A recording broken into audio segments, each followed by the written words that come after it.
नमस्कार। भारतीय कृषि पढ़ रहे हैं आप मेरे साथ भारतीय भूगोल में। कृषि के प्रकार और विशेषताएं और कुछ महत्वपूर्ण शब्दावलियां पहले वाले वीडियो में बताया मैंने। कृषि का दूसरा वीडियो है ये। इसमें आप प्रमुख खाद्यान्नों के विषय में देखेंगे। भारत में जो खाद्यान्न है, नकदी फसलें बाद में पढ़ाऊंगा, फिर फल सब्जी बाद में पढ़ाऊंगा, है ना। अभी खाद्यान्न देख लेते हैं, खाद्यान्न खत्म करते हैं।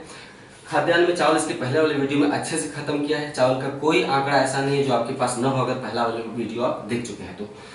आइए कुछ आंकड़ों से पहले शुरुआत करते हैं। भारत में शीर्ष फसल क्षेत्रफल धारक राज्य है। किस राज्य के पास सबसे ज्यादा फसल क्षेत्रफल है? वो राज्य है उत्तर प्रदेश, हमारा उत्तर प्रदेश। इसके बाद राजस्थान, सबसे ज्यादा फसल क्षेत्रफल। यूपी में सर्वाधिक सिंचित फसल कौन सी है? गन्ना। गन्ने के बाद गेहूं। ध्यान देने वाली बात है कि सबसे ज्यादा पानी धान को चाहिए होता है। धान का बीज भी पानी में डूबा हुआ होना चाहिए लबालब, और धान का पौधा जो छोटा होता है, जो अंकुरित होता है बीज, तो छोटा पौधा जो निकलता है वो भी धान में डूबा हुआ होना चाहिए। फिर जब धान की रोपाई होती है उसमें भी खेत में पानी लबालब भरा होना चाहिए। धान को बहुत ज्यादा पानी चाहिए होता है। धान खरीफ ऋतु की फसल है। खरीफ ऋतु कब होता है? मानसून काल में। मानसून काल में इतनी बारिश हो जाती है कि धान को पानी की जो सिंचाई की जरूरत नहीं पड़ती है ना। ट्यूबवेल द्वारा चाहे नहर द्वारा सिंचाई की जरूरत धान को पड़ती ही नहीं है, क्योंकि जब धान पैदा होता है तो खूब बरसात होती है।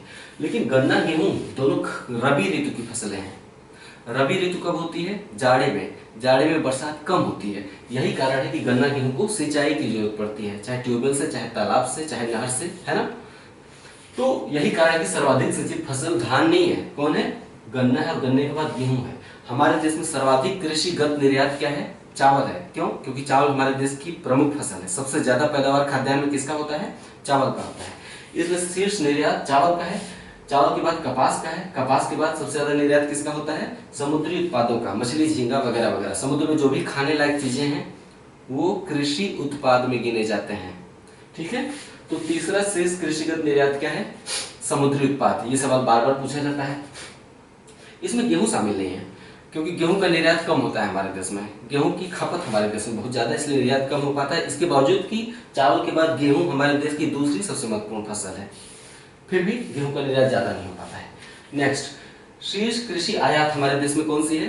दालों की है। हमारे देश में सबसे ज्यादा आयात की जाने वाली कृषि वस्तु क्या है? दाल है।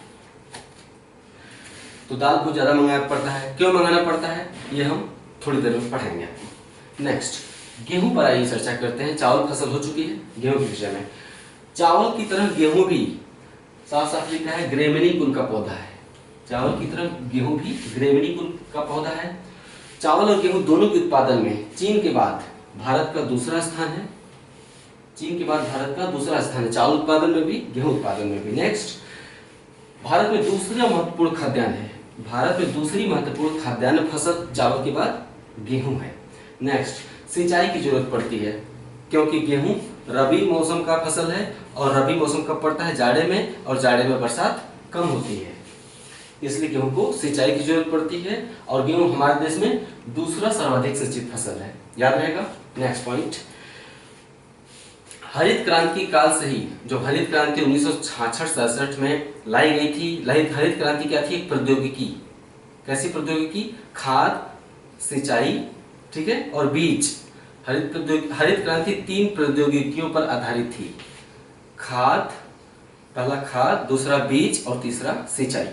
इन तीनों पर कुछ सुधरे हुए बीज लाए गए, ठीक है। नहरें और ट्यूबवेल, पंपसेट द्वारा सिंचाई के साधन पंजाब में बढ़ाए गए, और सुधरे हुए बीज लाए गए थे बाहर से। और रासायनिक खाद, ठीक है। रासायनिक खाद क्या करते हैं? तुरंत घुल जाते हैं पौधे के साथ पानी में, और तुरंत पोषक तत्व प्रदान करते हैं, जबकि गोबर खाद तुरंत घुल नहीं पाता है ना। तो 3 प्रौद्योगिकियों पर आधारित था हरित क्रांति। ये 3 प्रौद्योगिकियां कौन सी हैं? सुधरे हुए बीज या उच्च उत्पादकता वाले बीज, दूसरा सिंचाई, और तीसरा रासायनिक खाद। तो पंजाब में हरित क्रांति के प्रारंभ काल से ही गेहूं का प्रति हेक्टेयर उत्पादन सबसे ज्यादा रहा है। यानी 1 हेक्टेयर में गेहूं सबसे ज्यादा कहां पैदा होता है? पंजाब में। हरित क्रांति के समय सबसे ज्यादा पैदावार किसकी रही थी? गेहूं की, क्योंकि हरित क्रांति के पहले चरण में खाद्यान्नों में गेहूं का ही बीजों का प्रयोग किया गया था, केवल गेहूं के बीजों का प्रयोग किया गया था। इसीलिए हरित क्रांति के पहले चरण में सबसे ज्यादा पैदावार गेहूं की रही थी।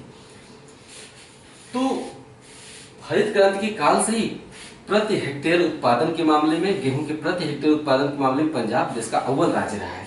लेकिन देश में कुल गेहूं उत्पादन सबसे ज्यादा कहाँ होता है? उत्तर प्रदेश में। क्यों? क्योंकि उत्तर प्रदेश क्षेत्रफल में बड़ा राज्य है। पंजाब एक बहुत ही छोटा राज्य है, इसके चलते प्रति हेक्टेयर उत्पादन ज्यादा है। फिर भी देश का सर्वाधिक गेहूं उत्पादक राज्य पंजाब नहीं है, क्योंकि पंजाब छोटा राज्य है।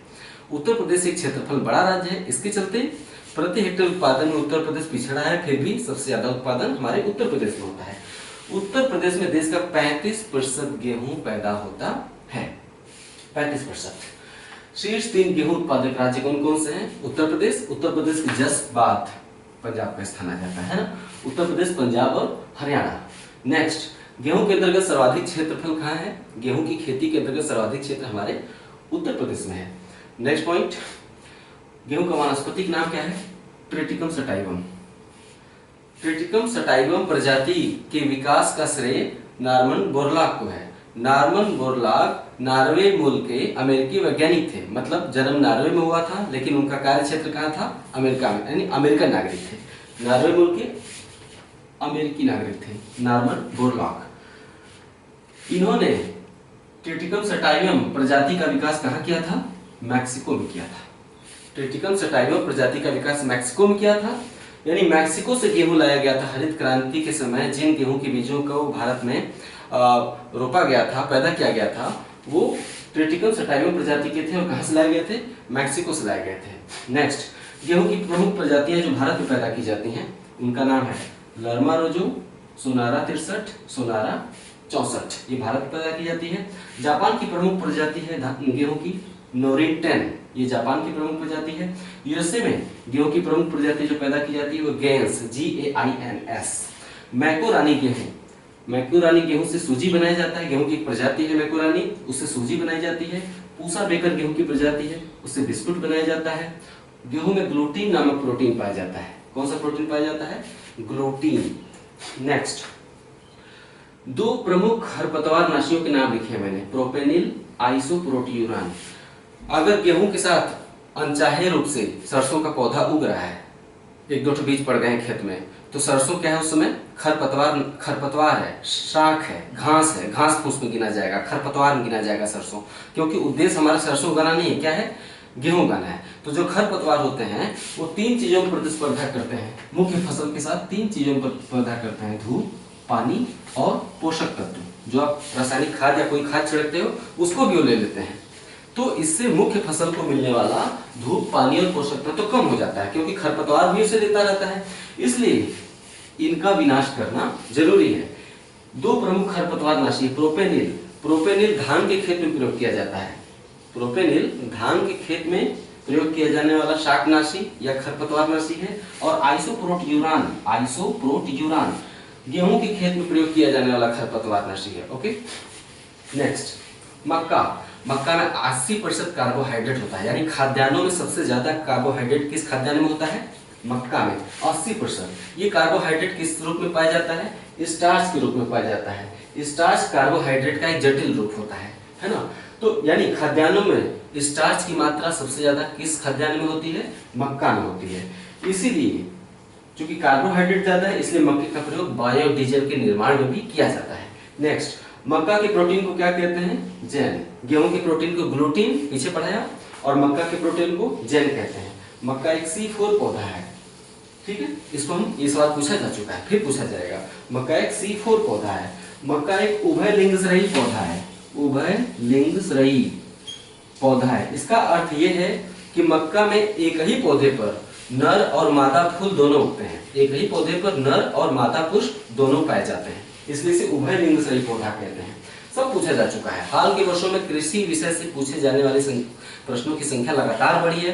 कृषि में केवल यही नहीं पूछा जाता है कि मक्का के उत्पादन कौन सा राज्य अग्रणी है, अब कृषि का विज्ञान भी आपसे पूछा जा रहा है, यानी एग्रीकल्चर, उसका विज्ञान भी पूछा जा रहा है आपसे। ठीक है, सर्वाधिक उत्पादक राज्य हमारे देश में मक्के का है, कर्नाटक। सभी प्रमुख खाद्यान्न, नगदी फसलों, फल सब्जी का आंकड़ावार मैं लिखवा दूंगा कि प्रथम उत्पादक राज्य कौन सा है, ये अलग से आंकड़ा बना दूंगा एक साथ। फिलहाल पढ़ते रहिए। सर्वाधिक उत्पादक राज्य मक्के का कर्नाटक है।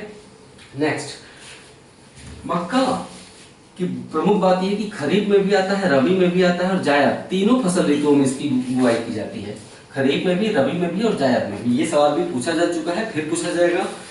खरीफ, रबी और जायद तीनों ऋतुओं की फसल है मक्का। नेक्स्ट पॉइंट, मोटे अनाज। मोटे अनाज में 4 अनाज शामिल किए जाते हैं, जौ, ज्वार, बाजरा और मक्का। ये चारों मोटे अनाज में शामिल किए जाते हैं।